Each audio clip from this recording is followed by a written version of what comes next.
Guys, binigyan ako ng saging from India. Ganito pala yung style ng saging nila. Hindi ko alam kung sabato. Ayan, ganyan pala yung saging nila. Iba din yung saging natin sa Pilipinas. Magkaiba-iba din. Pero ang alam ko to parang parang yung nilalaga. Kasi 'di ba ganito yung itsura ng linalaga, may corner siya. Ayan. Pero yung hindi nilalaga, diretso siya. Wala siyang corner na ganun. Ayan, so tikman natin kung masarap yung saging ng ng production ng India. Meron pa silang kalabasa, pero hihingi ako ng kalabasa at gagataan ko. Ayan. Thank you guys. Thanks for watching. And thank you.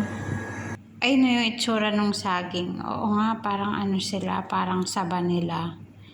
Tawag sa atin saba. Ayan, magkaiba yung itsura lang. Pahaba sa kanila, sa atin naman maliit na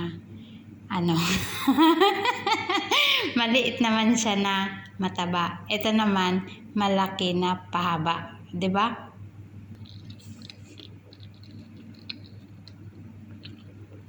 Oo nga, saba. Ang sarap ito ron. Pero dalawa lang yung binigay sa akin.